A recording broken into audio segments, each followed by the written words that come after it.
Hi guys, Max here. I'm going to be answering for you guys now a question that I've been getting asked a lot, and I think it's a pretty good question, especially for a lot of new level 50s as well. How to get all of your skill and amp points maxed out as fast as possible. Now, getting to level 50, tips for hitting level 50 and stuff. I've shown you guys some of the important NPCs and stuff to know, and this is a little bit of a different, category because this could take a little while or it could not take a little while depending on how lucky you are. So I'm going to show you guys all the ways, all the good fast ways to get skill and amp points. And then depending on what you guys feel like playing and which routes you guys feel like taking to do these things, that'll depend really on how fast you're going to be getting these things.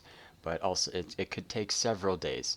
So just, let it be a task that you do as you're playing, but don't try to focus on just single-handedly getting all of your skill and amp points, because there's lots of other things that you can still do to gear up and power up besides that. So number one here, I'm going to show you the Elder Gem vendor has skill and amp points in the general goods part. He's got bags here for inventory bags. He sells skill and amp points for Elder Gems. And once you hit level 50 and start gaining experience, you'll fill up this bar and you'll start gaining Elder Gems. And you can buy some of them from this guy, but you're only going to get enough Elder Gems to get maybe one of these things a week from this guy. But that's one way that you guys can get some points there. Another way is through PvP. Is actually a fairly fast way to get your points. But the problem is that most players want their gear as well, and they need runes, and they need their skill and amp points.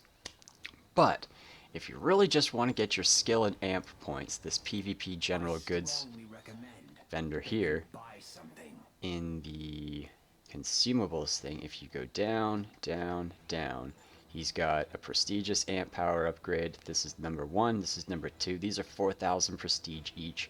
And then these are one-time use only. Once you use this, you can't use it again. Once you use that, can't use it again. So the first two are cheap. And then you're going to have to get these ones here, which you can use as many times till you cap out, but they're 8,000 prestige each. And then you get the same sort of thing with the ability point. The first one is cheap, 5,000, and then they are 10,000 prestige each. The cap on your prestige is 12,000.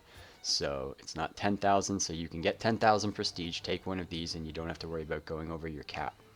12,000 is the maximum prestige you can have. Okay, so you can get points from there.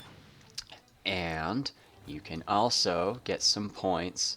It's called the Ship Hands reward, and it's given to people that have gotten a gold medal on every single expedition instance. These instances are fairly fast, and most people, I would suggest running them, anyways, just for the merit tokens to get enough renown for guild flasks, and for like this stuff here, renown for guild flasks, and also just for the loot. You might have a quest or a contract mission to do it, and it's good practice for dungeons. And this class upgrade here, once you have a gold medal on all of these veteran ones, it will unlock this, and you can only use this once, unfortunately. But that's another one right there, and it's something that I think players should be probably doing anyways. So I have video walkthroughs for gold runs on all of the veteran expeditions to show you how to do that and unlock that point there. Okay, so you've got those ones there.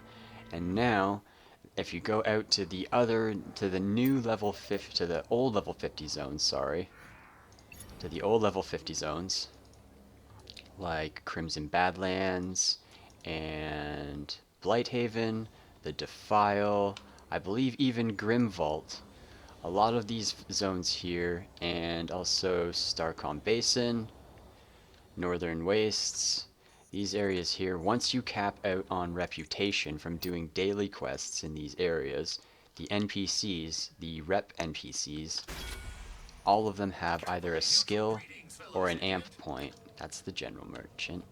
Reputation exchange. Here we are, Starcom Basin. This is the reputation vendor. Liked gear, beloved. See here, down here, the Starcom Basin amp power upgrade. So every single one of these zones has either a skill or an amp point. And doing daily quests out here is a good way to get some gold. To buying more points from the commodities vendor is probably one of the last ways to get some of your points too. Doing your daily quests, getting some gold. You'll be able to afford some points perhaps, and you can get your reputation, do your contracts, get these notes, and these notes here you can exchange to this reputation exchange guy, give him your notes, and he'll give you reputation, and then that will let you cap out and on these zones faster and get your points. So another good thing that you might want to do before using these is if you have unlocked in your guild a reputation flask, if you use a guild reputation flask before you turn in your notes, it will increase the amount of reputation you gain from your notes by 10%. Good to know. So right before you turn in a whole bunch of notes, use a reputation flask, and you'll get extra rep for that. So we got points in the zones, Elder Gem vendor for points, the PvP guy, consumables vendor guy sells points, and you can buy some from the commodities vendor, but the ones from the commodities vendor, where do they come from? They come from killing mobs. They come from just drops from mobs. Anything that you guys kill, whether it yields experience or not, as long as it can drop loot, and just about every mob can drop loot, that loot can be a skill or an amp point. Even if you're level 50 and you're killing a level 10 mob, that level 10 mob can still drop a skill or an amp point. It's not going to drop really anything else worth much else, but it could drop a skill or an amp point. So kill lots of mobs, and then you could just so happen to pick one up as a world drop, and then you can use it, boop, and add your points. Okay, so those are really what I recommend to be the fastest ways to get your skill and your amp points unlocked through. Those are the methods, those are the vendors that sell them. And now depending on whether you want to do some PvP or PvE or both, that's how you'll get your points really quickly. And of course, be sure to check the commodities vendor, and you might be able to score 1 or 2 points with your plat if you can afford them as well. Alright guys, if you liked the video, please like it, share it with your friends, and click the link below and subscribe to the channel. Alright, thanks.